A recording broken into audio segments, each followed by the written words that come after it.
ایک دن نبی کریم صلی اللہ علیہ وآلہ وسلم کے پاس ایک صحابی آئے اور کہا، یا رسول اللہ، ہم لوگ جہالت والے اور بتوں کی عبادت کرنے والے لوگ تھے۔ ہم اپنی اولاد کو قتل کر دیتے تھے، اور میری ایک بیٹی تھی، میں نے اسے بسم اللہ الرحمن الرحیم۔ حضور اکرم صلی اللہ علیہ وآلہ وسلم صحابہ کرام کے ساتھ تشریف فرما تھے۔ ایک دیہاتی حاضر ہوا اور کہا، یا رسول اللہ صلی اللہ علیہ وآلہ وسلم، قیامت کب آئے گی؟ آپ صلی اللہ علیہ وآلہ وسلم نے ارشاد فرمایا، تم نے اس کے لیے کیا تیار کر رکھا ہے؟ اس نے عرض کیا، میں نے اس کے لیے زیادہ نماز، روزے، صدقے کا سامان تو نہیں کیا، مگر میں اللہ اور اس کے رسول صلی اللہ علیہ وآلہ وسلم سے محبت رکھتا ہوں۔ اس پر رسول اللہ صلی اللہ علیہ وآلہ وسلم نے ارشاد فرمایا، قیامت والے دن آدمی اسی کے ساتھ ہوگا جس سے وہ محبت رکھتا ہے۔ حضرت انس رضی اللہ تعالیٰ عنہ فرماتے ہیں کہ میں نے مسلمانوں کو اسلام لانے کے بعد کسی بات پر اتنا خوش ہوتے نہیں دیکھا جتنا اس بات پر وہ خوش ہوئے۔ ایک روز رسول اللہ صلی اللہ علیہ وآلہ وسلم مسجد نبوی میں تشریف فرما تھے۔ صحابہ کرام رضوان اللہ علیہم اجمعین آپ کے ارد گرد بیٹھے تھے، آپس میں محو گفتگو تھے۔ صحابہ کرام میں سے کچھ کی آوازیں بے خیالی میں معمول سے اونچی ہو گئیں۔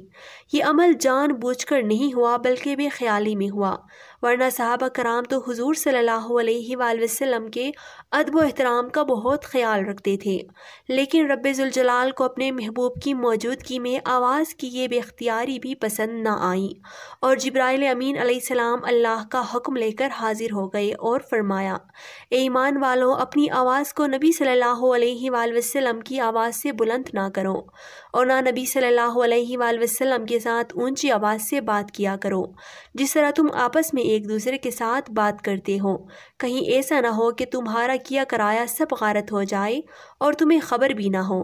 اس آیت کے نزول پر صحابہ کرام رضی اللہ تعالیٰ عنہم اللہ تعالیٰ کی ناراضگی کے خوف سے مزید محتاط ہو گئے۔ حضرت ثابت بن قیس رضی اللہ تعالیٰ عنہ کی آواز قدرتی طور پر بھاری تھی اور بلند۔ اس حکم خداوندی کے آنے کے بعد انہوں نے خود کو گھر میں گوشہ نشین کر لیا اور باہر نکلنا بند کر دیا۔ تنہائی میں اتنا روتے کہ دھاڑی آنسوؤں سے تر ہو جاتی، حتیٰ کہ کھانا پینا بھی ترک کر دیا۔ حضور نبی کریم صلی اللہ علیہ وآلہ وسلم اپنے صحابہ کے حال احوال سے باخبر رہا کرتے تھے۔ جب کئی دن گزر گئے اور حضرت ثابت بن قیس رضی اللہ تعالیٰ عنہ نظر نہ آئے تو آپ صلی اللہ علیہ وآلہ وسلم نے حضرت سعد بن معاذ سے دریافت فرمایا، ثابت کا کیا حال ہے؟ حضرت سعد نے جواباً عرض کیا، یا رسول اللہ، وہ میرے پڑوسی ہیں، مگر مجھے ان کی بیماری وغیرہ کا تو کوئی علم نہیں، البتہ ابھی جا کر ان کی کیفیت معلوم کر کے آپ کو مطلع کرتا ہوں۔ حضرت سعد جب ان کے گھر گئے تو وہ سر جھکائے بیٹھے تھے۔ حضرت سعد رضی اللہ تعالیٰ عنہ نے پوچھا، اے ثابت، کیا حال ہے؟ جس پر انہوں نے جواب دیا، برا حال ہے، میری آواز سب سے بلند اور بھاری ہے۔ بعض اوقات غیر ارادی طور پر میری آواز رسول اللہ صلی اللہ علیہ وآلہ وسلم کی آواز سے بلند ہو جایا کرتی تھی، لہٰذا اس آیت کے نزول کے بعد اب میرے سب اعمال ضائع ہو گئے اور اسی غم نے مجھے نڈھال کر رکھا ہے۔ حضرت سعد رضی اللہ تعالیٰ عنہ نے واپس جا کر نبی کریم صلی اللہ علیہ وآلہ وسلم کو مطلع کیا تو آپ صلی اللہ علیہ وآلہ وسلم نے فرمایا، تم ان کے پاس جاؤ اور ان سے کہو کہ وہ جنتی ہیں۔ یہ ہے اللہ کے رسول صلی اللہ علیہ وآلہ وسلم کی عظمت کہ صحابہ کرام کو حکم دیا جا رہا ہے کہ نبی صلی اللہ علیہ وآلہ وسلم کی مجلس میں بات کرو تو ادب اور کرینے کے ساتھ دھیمے لہجے میں کرو، کہیں ایسا نہ ہو کہ ذرا سی بے احتیاطی عمر بھر کی کمائی ضائع کر دیں، اور یہی حکم بعد کے لوگوں کے لیے بھی ہے۔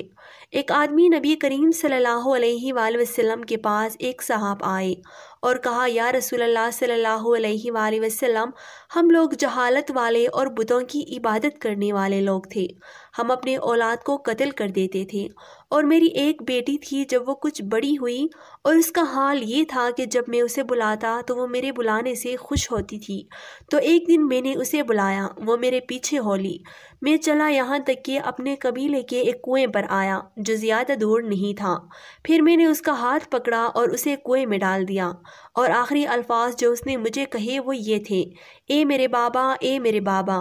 نبی کریم صلی اللہ علیہ وآلہ وسلم کو یہ واقعہ سن کر رونا یہاں تک کہ آپ صلی اللہ علیہ وآلہ وسلم کے آنسو جھلک پڑے۔ تو ان صاحب سے مجلس میں بیٹھے ایک دوسرے صاحب نے فرمایا کہ آپ نے نبی کریم صلی اللہ علیہ وآلہ وسلم کو غمگین کر دیا۔ اس کہنے والے سے حضور صلی اللہ علیہ وآلہ وسلم نے فرمایا، اسے کچھ نہ کہو، یہ اس چیز کے بارے میں پوچھ رہا ہے جس نے اسے پریشان کیا ہوا ہے۔ پھر دوبارہ ان قصہ سنانے والے صاحب سے کہا کہ اپنا واقعہ مجھے دوبارہ سناؤ۔ انہوں نے واقعہ دوبارہ سنایا۔ آپ صلی اللہ علیہ وآلہ وسلم پھر روئے، یہاں تک کہ آپ کے آنسو آپ کے داڑھی پر بہہ پڑے۔ پھر ان صاحب سے فرمایا، اللہ تعالیٰ اہل جہالت کے تمام برے افعال اسلام لانے کی وجہ سے معاف فرما دیے ہیں، لہٰذا اب نئے سرے سے اعمال کرو۔ حضور صلی اللہ علیہ وآلہ وسلم کا ایک سادہ لوسا صحابی تھا جو کوئی خوش روح نہ تھا۔ ایک دن رسول اللہ صلی اللہ علیہ وآلہ وسلم نے اسے مدینے کے بازار میں جاتے دیکھا۔ حضور صلی اللہ علیہ وآلہ وسلم دبے پاؤں پیچھے سے اس کے پاس گئے، اسے اپنے بازو میں جگڑ لیا اور بولے، کیا کوئی یہ غلام خریدنا چاہتا ہے؟ صحابی نے گردن موڑ کر دیکھا کہ اسے کس نے بازوؤں میں لے رکھا ہے۔ رسول اللہ صلی اللہ علیہ وآلہ وسلم کو دیکھ کر اس کی خوشی کا ٹھکانہ نہ رہا۔ اس نے اپنی کمر کو حضور صلی اللہ علیہ وآلہ وسلم کے سینے کے ساتھ زور سے لگاتے ہوئے کہا، یا رسول اللہ صلی اللہ علیہ وآلہ وسلم، اس غلام کی فروخت سے آپ کو کچھ زیادہ رقم نہیں ملے گی۔ رسول اللہ صلی اللہ علیہ وآلہ وسلم نے اسے چھوڑ دیا اور بولے، مگر خدا کی نظروں میں تمہاری قدر و قیمت بہت زیادہ ہے۔ اللہ تعالی ہمیں عمل کرنے کی توفیق عطا فرمائے اور ہمارا خاتمہ ایمان پر کرے۔ ناظرین، کمنٹس باکس میں اللہ تعالیٰ کے 99 ناموں میں سے ایک نام ضرور ٹائپ کریں۔